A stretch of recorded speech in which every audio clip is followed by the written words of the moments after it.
F1 recently announced the provisional calendar for next year with 23 races, which is the most races ever in an F1 season.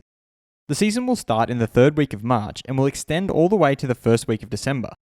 It will also feature multiple triple headers, which unlike this year won't feature multiple races at the same track. Many have questioned the sustainability of such a hectic calendar, especially since the races are distributed over 5 different continents. Mercedes team principal Toto Wolff and Guenther Steiner, his counterpart at Haas, have now given their opinions on this. I'm your host Dillon Shelley, and first up on Formula World, is a 23 race calendar sustainable?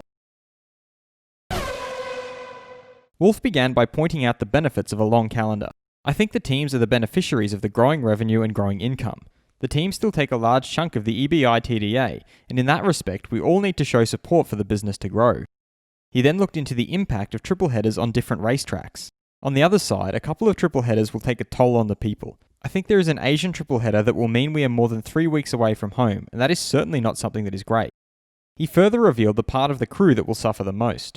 You must not forget the hardest working people are the ones that set up the garages and take them down, and the mechanics that will have overnighters if something goes wrong, and they will suffer, no doubt about that. Wolff then discussed a possible solution they are looking into to tackle this issue. You need to question how long that is sustainable, and whether you implement a different system by having a second crew that can take over these toughest roles, and this is something that we are looking at the moment.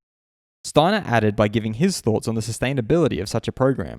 Yeah, it will take a toll on the people, but I think especially in the times we are in now, we need to do it, but then FOM needs to look into it, if it is something we want to do for the long term or if it's just a 1 year off. He then pointed out a couple more issues with such a long calendar. If this many races are sustainable, if there is no saturation coming in by the spectators, if it is actually beneficial or not, and on the people side of it, we need to come up with plans that we don't overwork them.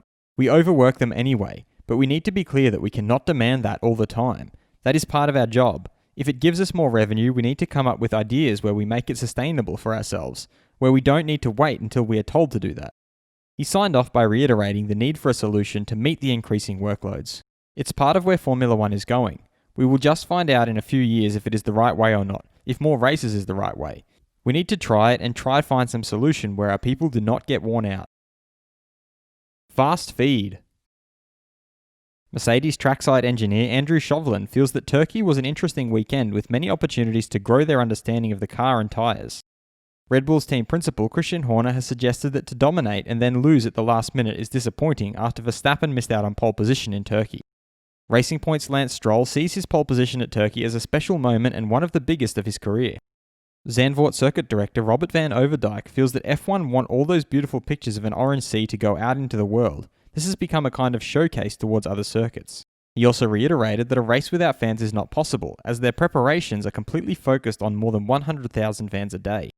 Renault's Esteban Ocon has admitted that his teammate Daniel Ricciardo is just faster. He also added that he thought he would be back in shape pretty soon and be able to continue where he left off prior to his year-long absence from F1, but it took more time than he thought.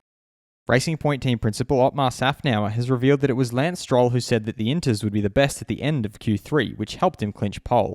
He added that it's good for Racing Point and Stroll to outshine a Red Bull in a wet qualifying session. AlphaTauri team principal Franz Tost confirmed everything is under discussion and nothing has been decided yet regarding their engine supplier beyond 2021. And Ferrari team principal Mattia Binotto is of the opinion that 1 triple header is painful for the staff. 2 triple headers, one after the other, is even more difficult. Is a 23 race calendar too much? Head over to my community page to vote in the poll and let me know what you think in the comments. And if you like this video, feel free to subscribe and check out my others for all the latest in the world of Formula One.